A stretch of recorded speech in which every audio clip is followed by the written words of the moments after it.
দম জুড়ে নীল ছবির কারবার, আর এই নীল ছবির কারবারের পিছনে শ্বেতা খান, আরিয়া খান, আর শ্বেতা খানের সঙ্গে পুলিশ যোগ। স্থানীয়দের দাবি, পুলিশের সঙ্গে রীতিমতো দহরম মহরম ছিল এই শ্বেতা খানের, যাকে এখনো পর্যন্ত খুঁজে পাচ্ছে না পুলিশ, খুঁজে পাওয়া যাচ্ছে না আরিয়ান খানকেও। সোদপুরে তরুণীকে নির্যাতনের সময় জোরে গান চালানো হতো। রাতে একদল তরুণী শ্বেতা আরিয়ানের ফ্ল্যাটে আসতো। স্থানীয় সূত্রে এমনই সব চাঞ্চল্যকর তথ্য উঠে আসছে। এই শ্বেতা খান এবং আরিয়ান খানকে একেবারে হন্যে হয়ে গত কয়েকদিন ধরে খুঁজছে পুলিশ। দেবব্রত ঘোষ আমাদের প্রতিনিধি রয়েছেন আমাদের সঙ্গে সরাসরি। দেবব্রত, আর কি কি তথ্য পাওয়া যাচ্ছে? দেখো শুভদীপ, আমি তোমাকে এবং জি24 ঘন্টার দর্শকদের যেটা দেখাবো সেটা হচ্ছে আরিয়ান খান এবং শ্বেতা খান যেখানে থাকতে, এই ফ্ল্যাটের মধ্যেই কিন্তু লুকিয়ে রয়েছে যত রহস্য। এই ফ্ল্যাট যদিও এই মুহূর্তে তালাবন্ধ, এখানে এখনো এই ঘটনার পর থেকেই অভিযুক্তরা পলাতক, অভিযুক্তরা ফেরার, তাদের সন্ধানে তল্লাশি চালাচ্ছে পুলিশ, কিন্তু এখনো পর্যন্ত তাদের খোঁজ পাওয়া যায়নি। স্থানীয়রা তারা যেটা অভিযোগ করছেন যে এই ফ্ল্যাটের মধ্যেই চলতো সেক্স র্যাকেট, এবং এই চাঞ্চল্যকর অভিযোগ তারা কিন্তু করছেন, এবং সে কারণে বিভিন্ন যে অভিযোগ উঠছে এবং ঘটনার তদন্তে হাওড়া সিটি পুলিশের উচ্চপদস্থ আধিকারিকরা এবং বাঁকড়া তদন্ত কেন্দ্রের পুলিশ, পাশাপাশি ডোমজুর থানা, তারা আদালতের কাছে আবেদন করেছেন। আজকে আমরা যেটা জানতে পারছি যে এই বন্ধ ফ্ল্যাট খুলে ভিতরে তদন্ত তারা করবেন, এবং ভিতরে কি আছে, কি অবস্থায় রয়েছে জিনিসপত্র, সিসিটিভি যে লাগানো রয়েছে তার ডিভিআর কি রয়েছে, সমস্ত দিকটি খতিয়ে দেখা হবে। তার কারণ এই ফ্ল্যাটের মধ্যেই যে ঘটনা ঘটতো এমন অভিযোগ ধরে হচ্ছে, এবং সে কারণেই এই ফ্ল্যাটের ভেতরে পুলিশ ঢুকবে, এবং তার জন্য আদালতের অনুমতি দরকার। কারণ বন্ধ ফ্ল্যাটে ঢুকতে গেলে অনুমতি লাগে, আদালতের অনুমতি নিয়েই পুলিশ এখানে ঢুকবে এবং তদন্ত করবে, কারণ এই ফ্ল্যাটের মধ্যেই লুকিয়ে রয়েছে সব রহস্য। এছাড়াও এলাকার স্থানীয়রা তারা যে অভিযোগ করছেন যে এই ফ্ল্যাটেই চলতো সেক্স র্যাকেট, এই অভিযোগ তারা করছেন।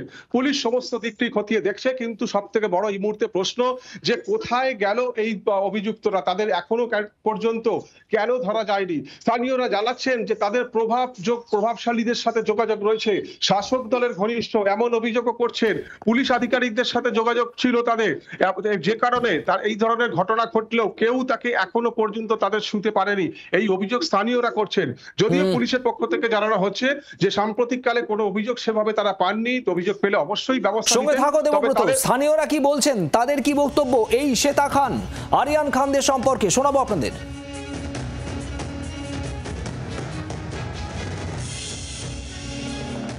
পাড়ায় যেই আর কি বলতে আসে তার বিরুদ্ধে এরম অপচার ছাড়া দেয়, বিরুদ্ধে এরম পানিতে যাওয়া তো কোনো পানি কোনো ডিসিশন নিত না। আমাদের পানির পুলিশ সব সময় ওর হাতে। এখানেই প্রথমে ছিল, এবারে জিজ্ঞাসা করেছিলাম আমরা দেখাতে, ও বললো আমাদের বাড়ির কাজ করে, কাজের মেয়ে। রাতে ওর ছেলে ওর একটা কথা যে আরিয়ান খান, আরিয়ান শেখ, ওইটা আরিয়ান শেখ হবে।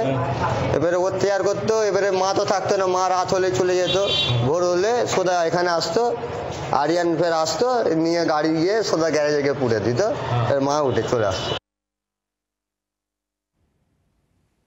শ্বেতা খান, আরিয়ান খানদের এই ডোমজুরের ফ্ল্যাটে আদালতের অনুমতি নিয়ে ভেতরে ঢুকতে চায় পুলিশ, এবং সেখান থেকে কি সূত্র বেরিয়ে আসে তারই সন্ধান চায় পুলিশ।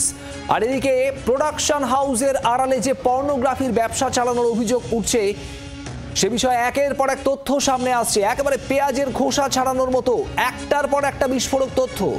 আরিয়ান খান এবং শ্বেতা খানের সঙ্গে এবার উঠে আসছে বিদেশ যোগ, বিদেশেও ছিল তাদের অবাধ যাতায়াত, এমনটাই সূত্রের খবর। ব্যাংকক, এই ব্যাংককে একাধিকবার গিয়েছিল এই শ্বেতা খান, আরিয়ান খান।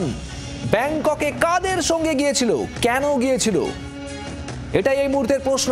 অভিযোগ উঠতেই মার ছেলে বেপাত্তা, তাহলে কি তারা বিদেশে চলে গেছেন? সেই সম্ভাবনাও কিন্তু উড়িয়ে দেওয়া হচ্ছে না। তাহলে কি বিদেশেও চলে যেতে পারে এই শ্বেতা খান এবং আরিয়ান খান? এখনো পর্যন্ত গ্রেপ্তার করা যায়নি, তাদের কোনো হদিশ পাওয়া যায়নি, পুলিশ তল্লাশি চালাচ্ছে।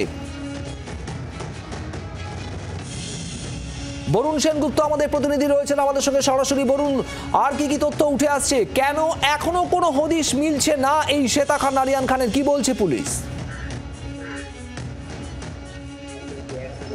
দেখো, সেটা নিয়েই কিন্তু সবচেয়ে বড় প্রশ্ন। যারা অত্যাচারিত হয়েছে সেই পরিবারের, তারা কিন্তু বারবার করে বলছেন কেন এখনো পর্যন্ত গ্রেপ্তার করা গেল না, কি কারণে গ্রেপ্তার করা গেল না, তাহলে কি অন্য কোনো হাত রয়েছে, নাকি বিদেশে পালিয়ে গিয়েছে? যে তথ্য কিন্তু উঠে আসছে যে এই আরিয়ান খান এবং শ্বেতা খান তারা কিন্তু বিভিন্নবার ব্যাংককের মতো জায়গায় তারা গিয়েছিলেন, এবং সেখানে বেশ কয়েকবার যাওয়ার ফলে তাদের সেখানে বেশ কিছু চেনা পরিচিতিও আছে, এমনটাই কিন্তু সূত্রের তরফ থেকে জানা যাচ্ছে। তাহলে কি তারা বিদেশে পালিয়ে গেলেন? যদি দেশের মধ্যে থাকতেন বা এলাকায় থাকতেন তাহলে তো গ্রেপ্তার করা যেত। এখনো পর্যন্ত কিন্তু গ্রেপ্তার করা গেল না। প্রশ্ন উঠছে, প্রশ্ন তুলছে পরিবারের লোকেরা যে কোথায় গেল, কেন 4 দিন হয়ে যাওয়ার পরেও এখনো পর্যন্ত তাকে গ্রেপ্তার করা গেল না, কোথায় কোন আড়ালে তারা চলে গেল। যেদিন থেকে এই ঘটনা ঘটেছে তারপর থেকেই তাদের দুজনেরই ফোনের সুইচ অফ, সেহেতু পুলিশের পক্ষেও সম্ভব হচ্ছে না যে ফোন ট্র্যাক করা। কিন্তু এই যে ঘটনা ঘটেছে বা ঘটনা ঘটানো হয়েছে, এটা তো একদিনের ঘটনা নয়, একেবারে 5 মাস ধরে এই নির্যাতিতাকে নির্যাতন করা হয়েছে তার বাড়িতে বিভিন্ন সময় বিভিন্নভাবে। তারপরেও এখন যখন জানাজানি হলো, তারপরে কি কারণে তারা গা ঢাকা দিলেন? তাহলে কি তারা দেশের মধ্যে রয়েছেন না দেশের বাইরে চলে গিয়েছেন? এই প্রশ্ন কিন্তু উঠতে শুরু করে দিয়েছে ইতিমধ্যেই। তার কারণ যেসব বিলাসবহুল জীবনযাপন তারা করতেন, যে ছবি দেখা গিয়েছে বিলাসবহুল জীবনযাপন, সেই জীবনযাপনের পয়সা আসতো কোথা থেকে? তার কারণ প্রশ্ন একাধিক রয়েছে বলুন, কিন্তু সেই সমস্ত প্রশ্নের উত্তর এখনো পর্যন্ত স্পষ্ট নয়। শ্বেতা খান, আরিয়ান খান পুলিশের জালে এলেই ধাপে ধাপে স্পষ্ট হবে সবটাই। পুলিশ তল্লাশি চালাচ্ছে, নজর রাখো তদন্তের দিকে। ধন্যবাদ দেবব্রত ঘোষ আমাদের প্রতিনিধি ছিলেন আমাদের সঙ্গে। দেবব্রত, তোমাকেও ধন্যবাদ। বাংলার আওয়াজ, বাঙালির আবেগ, জি 24 ঘন্টা।